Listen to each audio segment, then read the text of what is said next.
Oktyabrın 20-dən 24-nədək Fövqəladə Hallar Nazirliyinin İdman Sağlamlıq Klubunun arenasında keçirilən Konstitusiya və Suverenlik ilinə həsr olunmuş Nazirliyin qurumları arasında voleybol üzrə çempionata yekun vurulub. Finalda tikintidə təhlükəsizliyə nəzarət Dövlət Agentliyinin komandası ilə Mülki Müdafiə Qoşunlarının komandası qarşılaşıb. Kifayət qədər maraqlı və əyləncəli anlara səhnə olan görüş birincilərin ilk setdə 25-18, ikinci setdə 25-14, üçüncü setdə isə 25-20 olmaqla ümumilikdə 3-0 hesablı qələbəsi ilə yekunlaşıb. Üçüncü yer uğrunda keçirilən görüşdə isə Dövlət Yanğından Mühafizə Xidmətinin komandası xüsusi riskli xilas etmə xidmətinin komandasına qalib gələrək çempionatın bürünc medalına sahib çıxıb. Oyunların ardından jurnalistlərin qarşısına çıxan Fövqəladə Hallar Nazirliyinin İdman Sağlamlıq Klubunun rəisi Polkovnik Füzuli Musayev turnirlə bağlı fikirlərini bölüşüb. Artıq bizim ilin axırına az qalıb, bizim 2 yarışımız qalıbdır.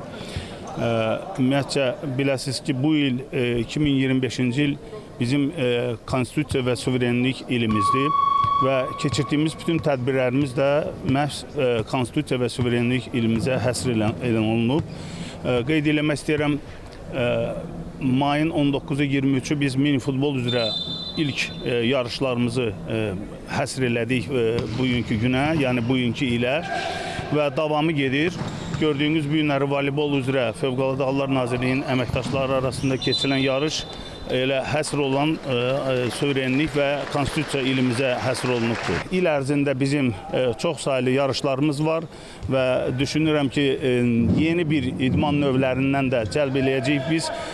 Yəqin ki, qol gücünü də çox müraciətlər var. Yəqin biz qol gücünü də bərpa eləyəcəyik. İllər öncə biz bu yarışları keçirdik, o da çox maraqlıdır. Sonda yarışda uğur qazanmış komandaları mükafatlandırma mərasimi keçirilib. Bununla yanaşı çempionatın keçirilməsində hakimlik xidmətlərinə görə Cəlil Cəlilov, Elçin Orucov və Asif Əliyev, tibbi xidmətlərə görə isə Fövqəladə Hallar Nazirliyinin tibb xidmətinin əməkdaşları fəxri fərmanla təltif olunublar. Qeyd edək ki, çempionatı Fövqəladə Hallar Nazirliyinin aparatı və qurumlarının ümumilikdə 12 komandasından 140-a yaxın əməkdaş iştirak edib.